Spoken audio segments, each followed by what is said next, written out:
Allô, bonjour et bienvenue à toi pour le tirage des prévisions tarologiques de la semaine, de cette semaine du lundi le 29 décembre à ce dimanche le 4 janvier 2026.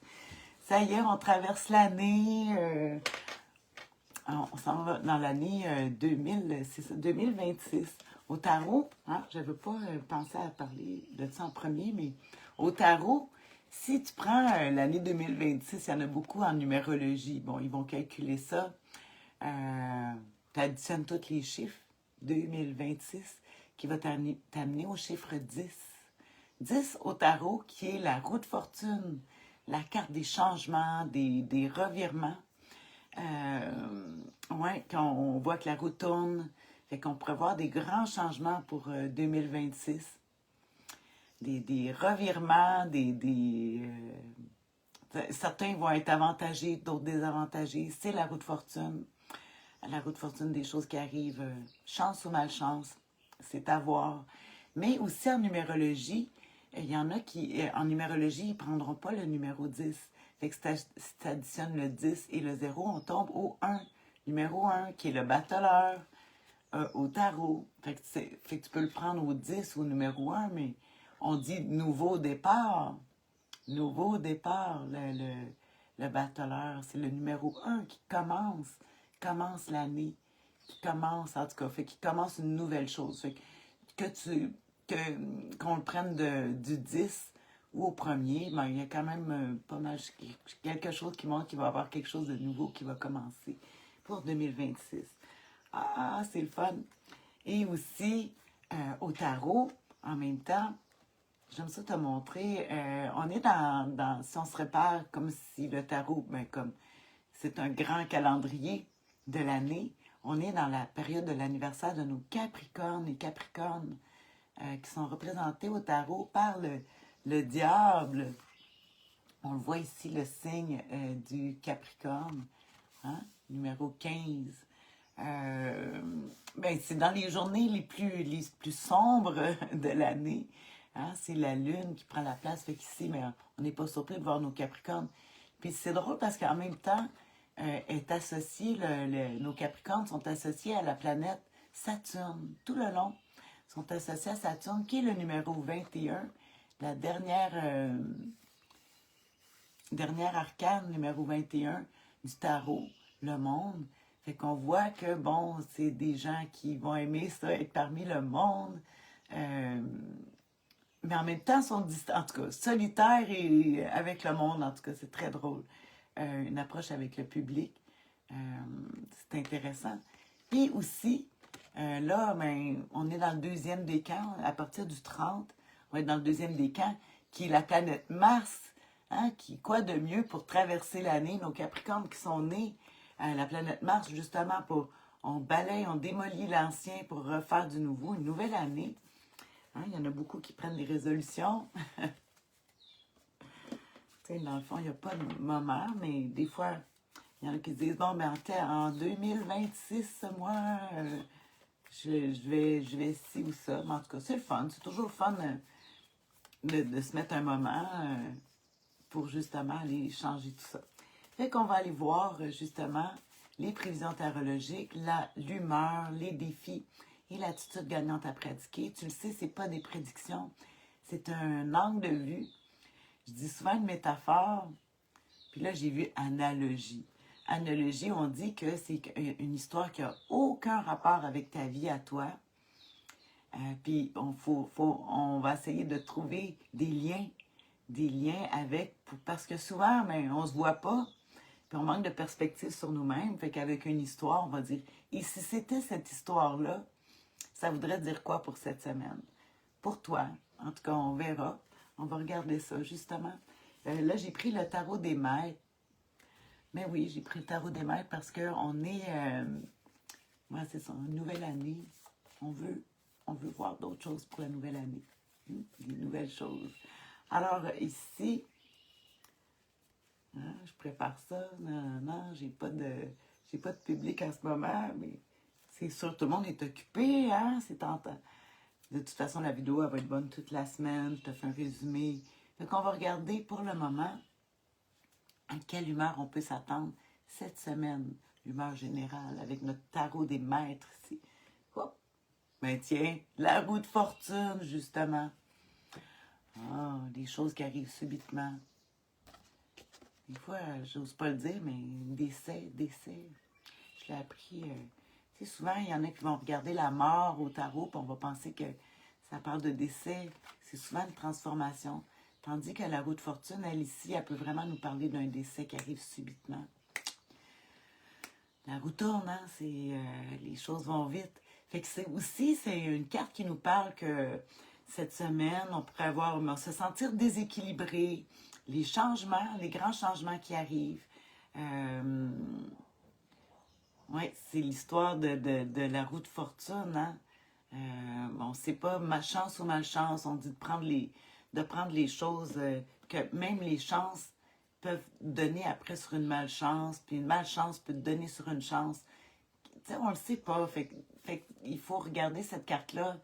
Quand on n'a pas de pouvoir sur les événements, je dis toujours, essaie de te tenir dans le milieu de la roue, là, ça va moins te déranger. Parce que si tu es placé comme les petits démons ici qu'on voit, qui eux se font emporter à chaque fois que la roue change, ben ça change tout leur univers.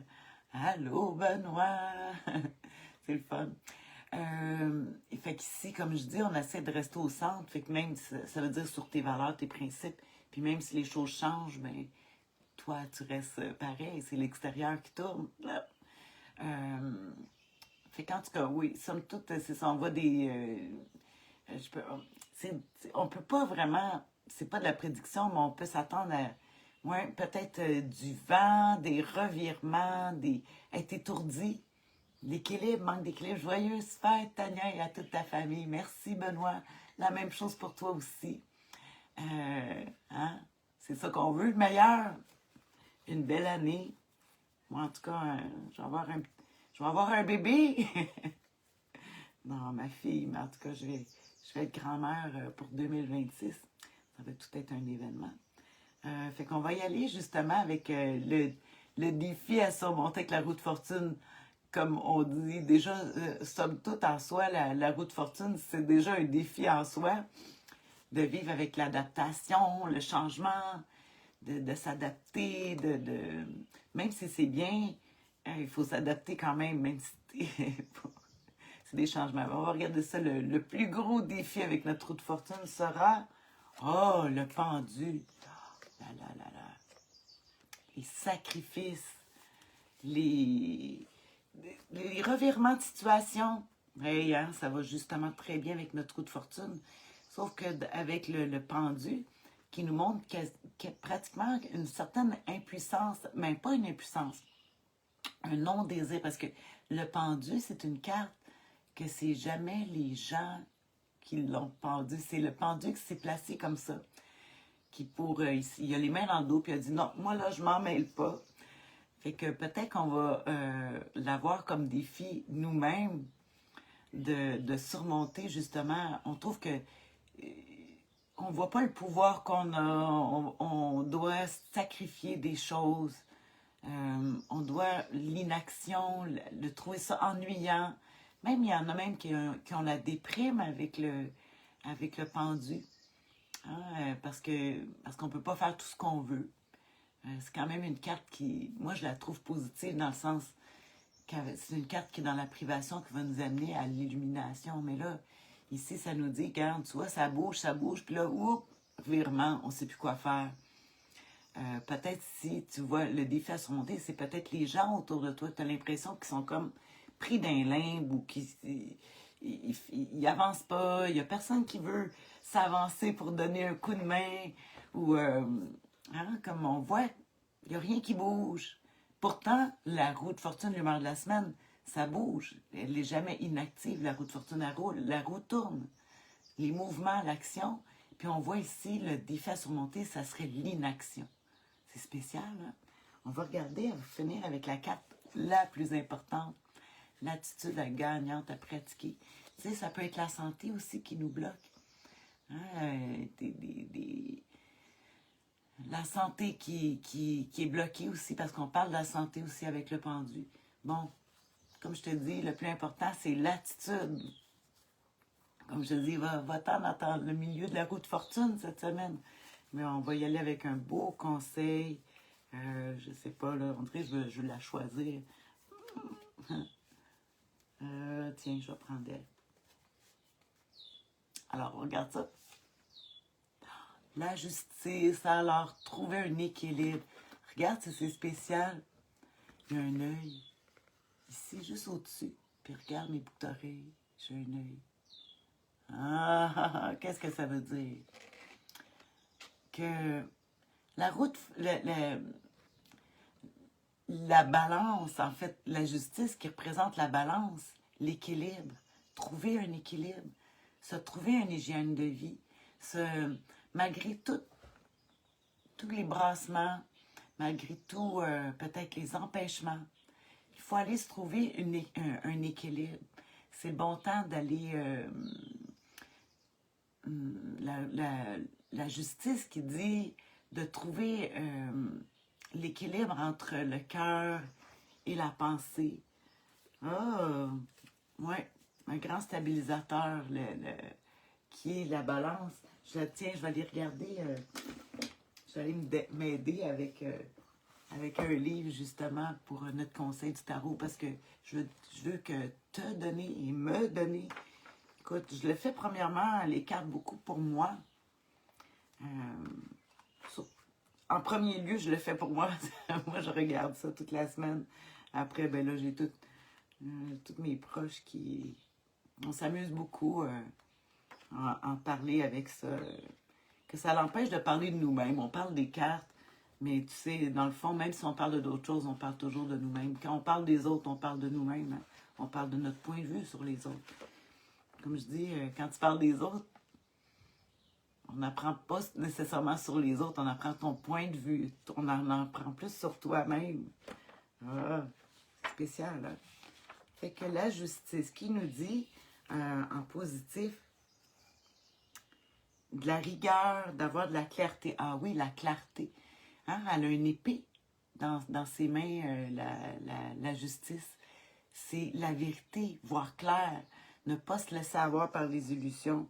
L'équilibre, c'est la première chose qui vient naturellement. Puis ça va être bon d'aller travailler sur notre équilibre. C'est le fun, moi, en yoga, on fait beaucoup ça. Moi, je fais beaucoup de travail en équilibre sur une jambe. Parce que je dis, c'est la chose qui te renforce le plus, c'est de travailler sur ton équilibre. Parce que la vie va tout faire pour te déséquilibrer, toujours. Puis il faut que tu t'exerces à aller trouver ton équilibre. Vision, les conseils. Hey, je vois pas beaucoup sans mes lunettes, finalement. Allez. Je vais les mettre. L'intégrité, l'évolution lente et sûre. Fait qu'encore, là, il va y avoir peut-être une rapidité dans les événements, mais on voit que le pendule, lui, qui ralentit tout. Fait que justement, fait qu'on se dit, bah, c'est peut-être mieux comme ça que ça aille plus lentement. Ça nous laisse le temps de réfléchir. L'épée, toujours, qui va nous présenter l'air. Mais c'est un signe d'air, la balance, hein, qui est les réflexions. Fait qu'on va aller beaucoup aller avec la justice, aller dans nos réflexions. Réfléchir avant d'agir, beaucoup. Clarté. Direct et canaliser son énergie à la bonne place. Ça veut dire qu'on a peut-être que tu n'en as pas beaucoup, alors on va trouver, cibler exactement où est-ce que tu dois mettre. Les conseils seront clairs et très logiques. Fait que la logique est là. Il vous indiquera souvent que vous êtes sur la bonne voie par rapport au sujet. Fait que c'est ta logique qui va t'amener à voir le chemin à avancer. Hein? Raisonnable, stable. On dit dans l'argent, il faut attendre. Il n'y a pas de mauvaise... En tout cas, pour l'argent, on va travailler justement à équilibrer tout budget, famille. En tout cas, il faut trouver un équilibre. Je trouve que c'est bien parce que, comme je t'ai dit, même que la roue de fortune, moi, je le vois comme le thème pour 2026. J'en ai parlé. C'est soit le numéro 1, le numéro 10, là. Hein, tout dépendant de... Mais moi, je dis, tout est bon, on prend les deux, le 1, le 10. Donc, ça serait peut-être le temps d'aller... Tu sais, des fois, je vois même des régimes alimentaires avec la roue de fortune, avec avec, pas la roue de fortune, mais je veux dire la justice et le pendu. Régime, là, je parle pas nécessairement, mais tu sais, de faire attention à son alimentation, de la... pas de se laisser aller. Peut-être qu'il y a eu un laisser-aller là, dans le temps des fêtes. En tout cas, moi, pour ma part, j'ai tout laissé aller. Puis là, ben, justement, on va y aller avec reprendre les bonnes habitudes. Tiens, c'est ça. Aller rechercher les bonnes habitudes. Ah, ben voilà. Fait que ça va être ça pour transférer l'année, pour traverser cette année 2025 à 2026. Écoute, je te souhaite une bonne année 2026 d'adaptation, d'équilibre, hein? D'aller trouver de l'équilibre, équilibrer ta vie dans tous les sens du terme. Ça va être ça. Puis, comme on dit, c'est juste le tarot pour cette semaine. Là. On verra la semaine prochaine après qu'est-ce qu'on va faire. Mais vraiment, cette semaine, on va mettre notre attention là-dessus, sur les qualités positives et surmonter les défis. Je vais te faire un résumé. Je vais te mettre ça en commentaire sur la chaîne YouTube de La Sorcière Bien-Aimée du Nord, hein, si tu cherches la vidéo sur YouTube. Sinon, ça va être sur Facebook. Je vais faire une belle pub avec un résumé, comme d'habitude. Alors voilà. Alors, sur ce, je te souhaite une excellente semaine, un bon début d'année 2026. Peu importe, ça va être ça va être une année de restructuration sur une nouvelle voie, ouais, une nouvelle vie, un nouveau chemin. Bisous. Bye. Bonne semaine.